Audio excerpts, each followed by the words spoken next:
(14:20) en el Estado de Israel. Las fuerzas de defensa destruyeron 6 túneles en la ciudad de Gaza. A más de 9 meses siguen apareciendo estos túneles. Solo para dimensionar hasta dónde ha sido la construcción de estos túneles de la muerte. 277 los guías en esta guerra. Martes 9 de julio, Día de la Independencia aquí en la Argentina, nos vamos a ir al encuentro de alguien que ha nacido en estas tierras, pero que ha llegado ya hace más de un año a Israel y que, claro, desde todo punto de vista, está cubriendo el minuto a minuto de esta guerra tan difícil que vive Israel contra sus enemigos, incluso también una guerra interna tan dolorosa y compleja por todas las grietas que hay en la sociedad israelí. Me refiero al profesor Natalio Steiner. Querido Natalio, ¿cómo estás? Feliz Día de la Independencia de la Argentina. Hola Miguel, ¿qué tal? ¿Cómo están? Feliz Día de la Independencia para todos. Y acá tratamos de independizarnos un poco, Miguel, un poquito de la realidad tan desbordante, tan dura. Te comento simplemente para comenzar que me encuentro acá con la familia disfrutando un día de descanso de los ajetreados días que uno vive. Estoy en la zona del Kibutz Ain Jarot, a los pies del monte Gilboa. Para que la gente se ubique, el monte Gilboa está casi en las puertas de lo que sería la zona de Emek Israel, y es donde hace ni más ni menos 3000 años atrás el rey Saúl, el primer rey de Israel, cayó muerto a mano de los filisteos, los mismos filisteos que vivían en la Franja de Gaza y que se atrevieron a llegar hasta esta zona también, una zona hermosísima que nos hace recordar un poco los montes de Córdoba, con los arroyitos y un camping lleno de gente. Solamente un dato más de color, está a 10 kilómetros de la ciudad de Afula, y realmente para aquellos que viajen a Israel alguna oportunidad, vale la pena pasar una tarde en este bosquecito lleno de gente, de chicos, de ruido. Tratamos de pasar y olvidar un poquitito los días tan penosos que vivimos, Miguel. También comenzar con una buena noticia, ¿por qué no? Va a haber una nueva aerolínea israelí. La aerolínea se llama Air Haifa. Va a empezar con vuelos muy limitados y con disponibilidad de aviones muy limitadas también, pero ya muy pronto va a ser el primer vuelo Toulouse desde Francia hasta Haifa, donde hay un aeropuerto también, así que bienvenido, este es un logro importante para la industria aeronáutica israelí. Y si querés, sí, ahora seguimos avanzando un poco sobre los temas del día en particular, lo que comenzaste diciendo.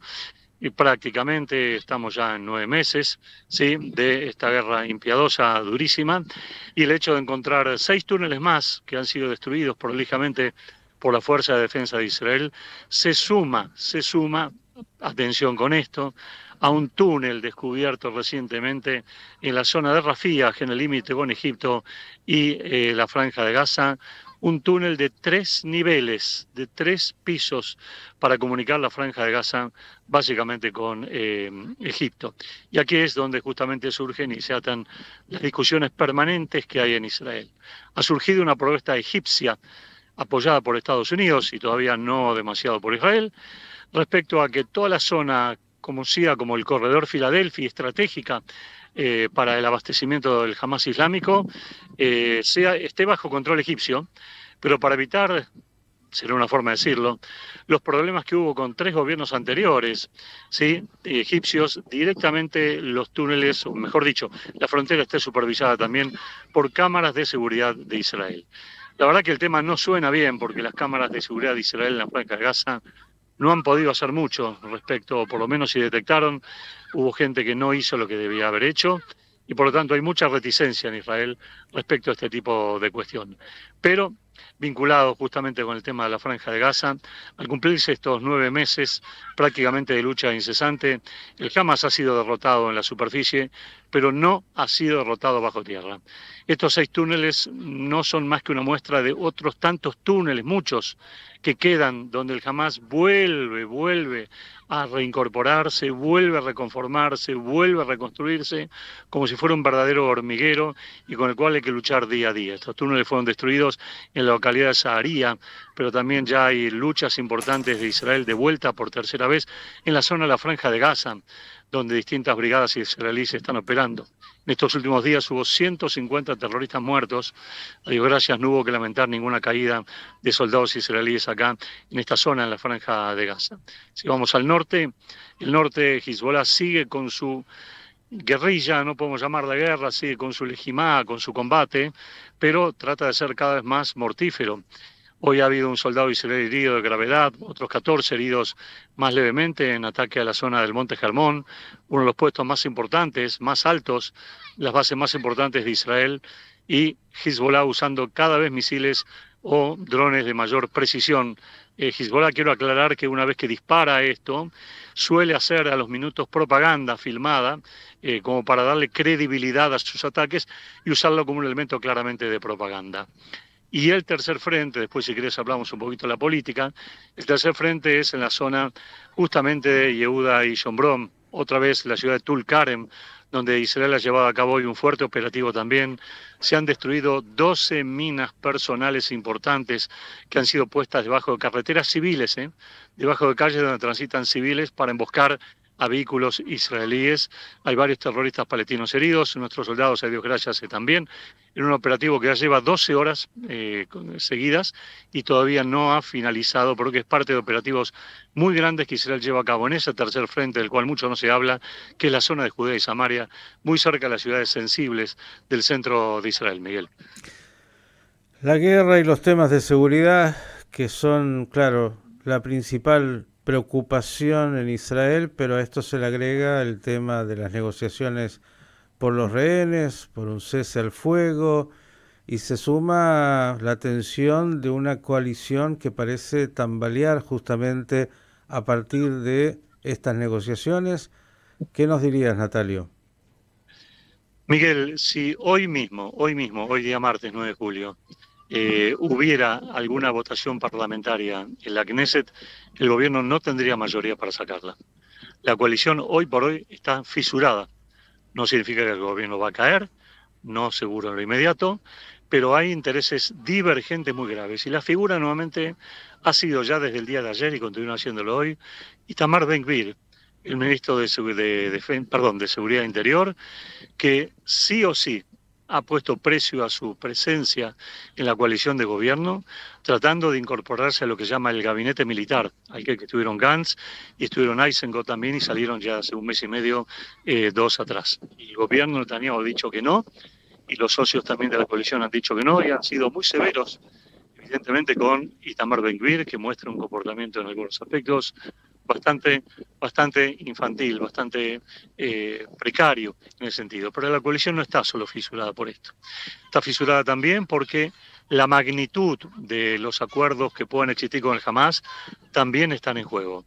El ministro Smotrich ha dicho claramente que nada puede cambiar un triunfo israelí, ni siquiera una negociación que se precie de ciertamente exitosa, y puso en duda lo que podría llamarse exitosa, porque entiende que el éxito primordial pasa primero por la destrucción o por la eliminación del Hamas como amenaza, que es realmente muy grave. No descarta, por supuesto, la liberación de los cautivos, pero antepone esta cuestión.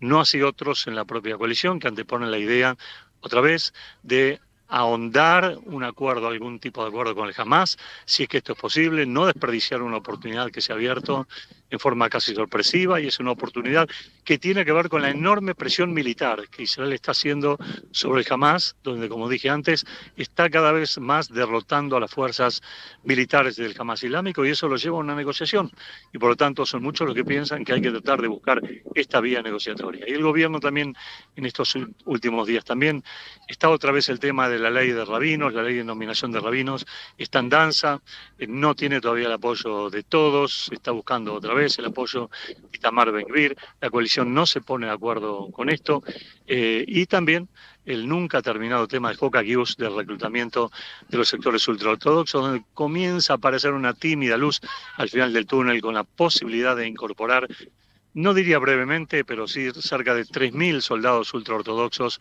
al ejército de Israel. En los próximos meses apenas el ejército adecúe las instalaciones para esta forma de vida, que así lo amerita, lo exige Miguel. Esto es básicamente un resumen de la situación.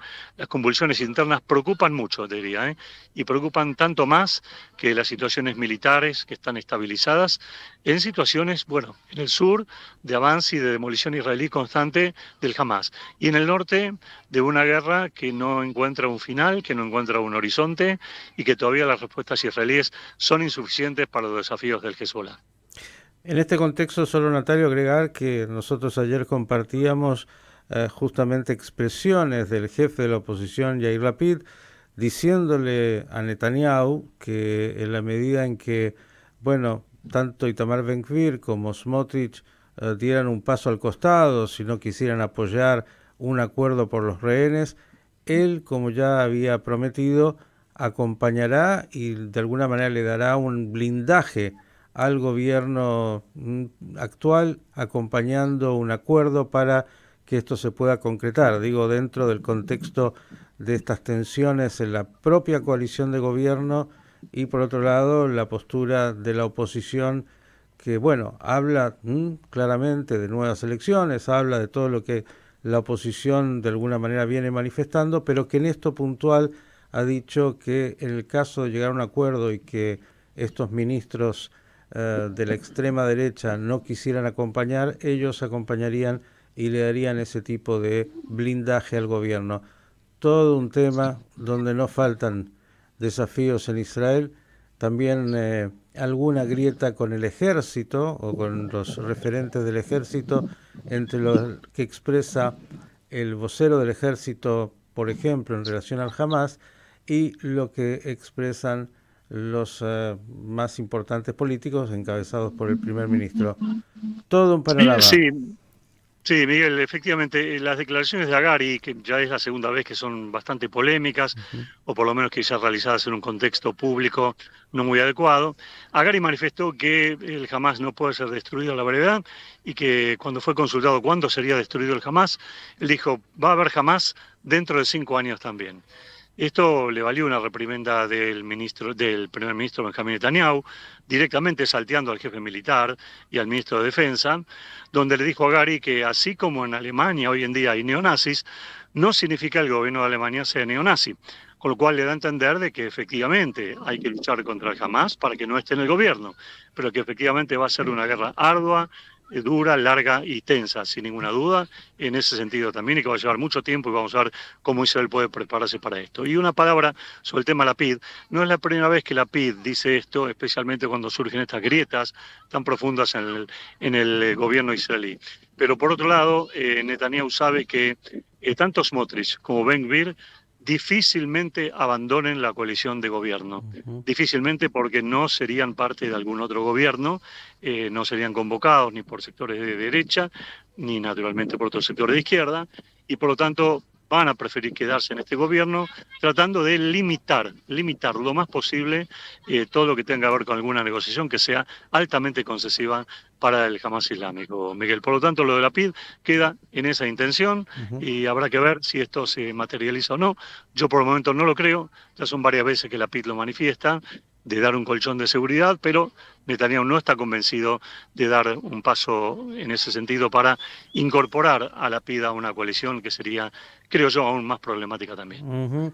Bueno, el oportunismo político de tantos y el momento tan Sí. complejo que vive Israel, agregando nada más una información extra, que es que volvería a la política activa el ex primer ministro Naftali Bennett. Nunca se fue del todo, pero habría intención de parte de él también de volver a la política y bueno, veremos cómo se reconfigura en el futuro Israel desde el punto de vista político. Por el momento, querido Natalio, el 9 de julio, no sé si tiene que ver con el Día de la Independencia de la Argentina, pero me parece que tiene que ver seguro con el verano israelí, que requiere de una pausa en medio de esta guerra, así que por favor disfrute con la familia hoy, tómese un respiro. Yo sé que la tarea periodística para usted es una pasión y el minuto a minuto lo tiene siempre ahí trabajando, informándonos, pero así como los soldados necesitan un descanso, usted también, así que por favor cuídese, disfrute del día y que en nuestro próximo encuentro nos puedas contar mejores noticias. Muchas gracias, Miguel, muy amable. Vamos a tratar de hacerlo. Así como he visto una bandera argentina congelada en la Patagonia, te puedo decir que acá en Israel nos estamos derritiendo de calor, ¿eh? En este momento está haciendo 40 grados acá en la zona del Mayán, que aunque está un poquito fresco, pero 40 grados es mucho, es demasiado. Gracias, Miguel. Feliz día, Abrazo que esté grande. todo muy bien. El profesor Natalio Steiner, el director de Comunidades Plus, informándonos hoy en este 9 de julio, Día de la Independencia de la Argentina.